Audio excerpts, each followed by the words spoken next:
Hello and welcome to the Squared Circle Psychobabble. My name is Michael Valenti. This is Ralph Valenti for unbiased conversations in AEW, WWE, NXT, and New Japan Pro Wrestling. Subscribe and hit that bell for notifications.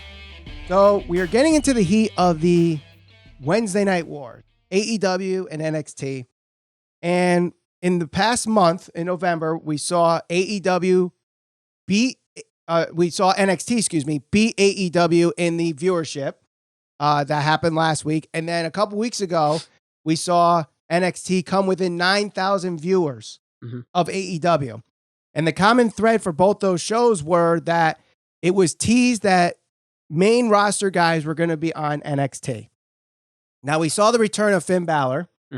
We saw the return of Kevin Owens. Yep. So I think it seems like we are going to get more of this happening, where main roster guys are going to be moving to NXT. And I guess an effort to, have a better show, eventually beat AEW in the ratings, if that's what you want to call it. Should WWE continue to bring main roster guys back to NXT or just build the stars within NXT? I think that it's okay to bring certain guys back, especially a guy like we saw Kevin Owens go back. We saw Finn Balor go back. If they're going to work exclusively with NXT and not go back and forth, and one night he's on Raw, a couple weeks later he's on NXT, I'm okay with that, especially because those guys are more established within the NXT brand. Like, Kevin Owens was a champion there. Finn Balor was a champion there. That's really where they built their roots and then eventually got called up. I don't want to see it where just in order to compete against AEW, if that's what they're going to try to do, they're bringing back, a guy like, let's say John Cena's there, or let's say Braun Strowman goes back. And I know Braun Strowman obviously came up through NXT, or the Fiend. Fiend There very seldomly. Right. Yeah. You had, the Fiend, like that's just kind of using your, I guess, more or less star power for a boost in ratings. Now, I can't really fault them for trying to do that if they're going to try to compete against AEW, but I have been a fan of NXT for the last 3-4 years. I don't know off the top of my head, but it's been my favorite part of WWE. I want them to kind of maintain the integrity of the show and continue to build new stars. We just talked about this in one of our most recent episodes. Triple H has been able to rebuild the women's division, and it's always been exciting to see some talent from the indie scene, some big names. Punishment Martinez going to NXT. Matt Riddle showing up at TakeOver. Things like that are special for NXT. And I think that the specific fan base that is into NXT, that is a fan base that is probably also kind of in tune with what's going on the independent scene. They're probably the smarter of the fans in comparison to Raw and SmackDown. You probably got a lot of kids, a lot of parents there who are taking the kids, people who aren't necessarily as bought into the product. SmackDown's been stale for quite some time. Raw's been stale for quite some time. Why do I want to see people come back to NXT and bring that with them? Right. I think NXT should do its own thing like it has been. Well, here's the interesting thing. In the build for Survivor Series, the ratings for Raw and SmackDown, for the most part, have been up, and that was the inclusion of NXT. So the show after Crown Jewel, their ratings went up. Yep. This past Friday, the ratings went up. The week after that, the ratings went up.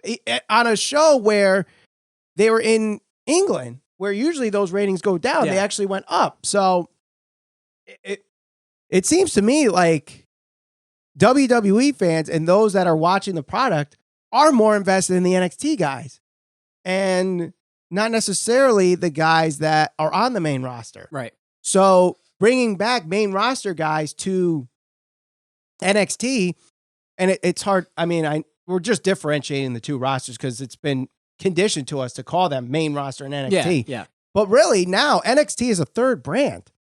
You have to think of it as a third brand, and it's hard to. I understand because they're in full sale still. Until they get out of full sale, they'll still be considered a developmental brand. But honestly, I think there could be some star power in NXT where they don't necessarily need those main roster guys. They don't need Seth Rollins. They don't need The Fiend. They don't need Roman Reigns. If Finn Balor wants to come back and rejuvenate his career, fine. It's not like he was doing him and Kevin Owens, it's not like they were really doing anything on the main roster. Right. They're two guys that were probably overlooked for the last several years. Yes, they've had certain peaks where they've held championships and they've had good runs, but they were always guys that the fans would point to and say, you know, why aren't they utilized a little bit more? Why aren't they building storylines around these guys? If they can go back to NXT and keep it fresh and kind of, you know, do what they want to do and have the fans be invested in it, that's fine. Yeah. You know, I don't have a problem with that. The other thing you run a risk of, the more you bring the main roster, and I say main roster, and you pointed this out, main roster meaning Raw or SmackDown. You bring main roster guys to NXT, does Vince McMahon now step in and say, wait a minute, you want to book them like that? I don't want you doing that. Mm-hmm. Triple H and his group of guys down there have done a really good job of putting out the best product over the last several years. I don't want, you know, main talent roster going down to NXT or going back to NXT, I should say. And now Vince McMahon and the higher ups all of a sudden step in and they start to manipulate, you know, what happens because you have a guy like Seth Rollins. Of course, Vince is going to want to protect some of the top guys. Mm-hmm. So he, you know, I'm not saying that will happen, but it's hypothetically possible. Yeah, I don't want to see that. No, and you bring a great point with Vince McMahon. You know, when does he step in? And people since the moment that NXT went to USA, people are like, Vince is going to put his hand on things and ruin the brand. Yeah. We have lost the integrity of the brand, especially where NXT has beaten AEW in total viewership. It's like, well, that's it, folks. Now they know they need the main roster guys to beat AEW, and we've lost NXT as we know it. I don't think so. I think because, yes, you needed to use the main roster guys to put more eyeballs into the brand, but it's going to be the Tommaso Ciampas, the Rhea Ripleys, the Keith Lees, the Adam Coles that keep you watching. Yeah. It's the stuff that we've been saying for years and years and years where WWE used a nostalgia act, but put the nostalgia act over instead of the star. Yeah. And it's like, why do you keep doing that? Put the star over. We saw that in AEW with the Rock and Roll Express where they put Santana and Ortiz over. We are seeing that now where you see Keith Lee going toe-to-toe with Braun Strowman. Mm-hmm. You see Rhea Ripley pinning Charlotte Flair in a triple threat match with Sasha Banks. Adam Cole beating Daniel Bryan. Mm-hmm. That only elevates the NXT brand. Yep. I mean, we don't need to do the invasion angle all year round. No. I don't want that to continue either. But if, like you said, if Finn Balor wants to go to NXT, if Kevin Owens wants to go to NXT, hell, if Andrade wants to go, if Drew McIntyre, Aleister Black, if these guys feel like, you know what, I think would be better utilized in NXT, go. Yeah. But if it's where it's Roman, it's like, Roman, you don't need to go back. Yeah, he's not an NXT guy. Right. Seth Rollins, yeah, you might have been the first NXT champion, but stay on Raw. Yeah. Becky Lynch, stay on Raw. Yep. The other thing, too, is if they continue to do this the whole year round, where guys are going back and forth, and even if the NXT guys are going to, to Raw or SmackDown, it loses the effectiveness. Eventually, fans will just become conditioned to it like everything else. Like if you compare, it's something I talk about with a lot of the matches that you see today. If I watch one match and I see a Canadian Destroyer, and then the next match I see it again and again and again, that's supposed to be like a high spot move.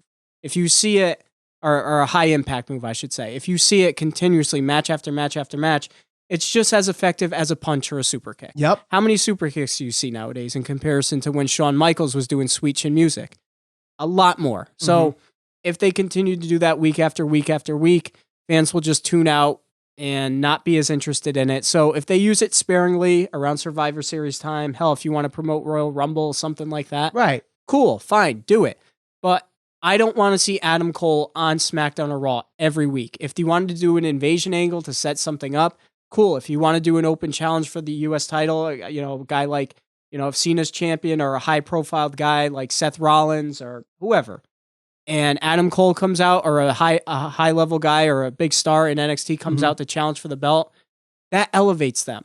But it loses its luster. Yeah, it loses the credibility, and it loses the meaning of it and the effectiveness of it if you go to the well too many times. Now, if we are going to call NXT the third brand, one of the big things about the Monday after Mania, the Raw after Mania, is the call-ups, the surprise call-ups.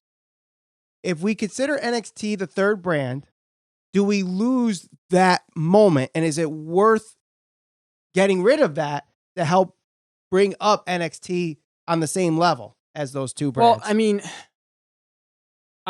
I've always NXT was never in a position like it is right now where it was as important for them to succeed because of AEW, and because now it's on TV rather than being on just solely on the network. Mm-hmm. So I don't want to see guys get called up from NXT, because when you look at what's happened with certain guys like Aleister Black, like Andrade, it's like they get called up just for the fans to react and get a pop out of the crowd who's live in attendance, and for fans to be like, you know what, that was a good Raw, and then they don't do anything with it.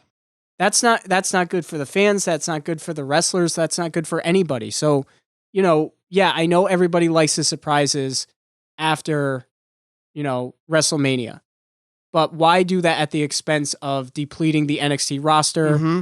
at the expense of the wrestlers? Just have a good fucking show, a well-produced show after WrestleMania would be just as effective as, the call-ups and stuff like that. Right. And I think we'll really know for sure that NXT is going to be treated as a third brand when we get a draft and NXT is involved in the draft. Like, they're making picks. Until then, they're still going to be a developmental brand, and people are going to consider them a developmental brand. And well, they could change that tonight, because as of right now, Survivor Series is tonight. Right. We're recording this before Survivor Series. So if they can definitely make a big statement, depending on how they book the NXT athletes throughout the night. Mm-hmm. So, right now, most people do consider NXT the third brand or developmental. And then you have fans like me who say that, it's been their best thing for the last 2 or 3 years. Right. So it should be interesting. Let us know what you guys think. Should WWE use main roster guys to bring back to NXT to help against AEW in the ratings? Let us know in the comments below. Don't forget to share this all over social media. We're on Facebook, Instagram, and Twitter at SCPB Podcast. And for the best conversations in AEW, WWE, NXT, and New Japan Pro Wrestling, subscribe and hit that bell for notifications. For Ralph Valenti, my name is Michael Valenti, and thank you for watching the Squared Circle Psychobabble.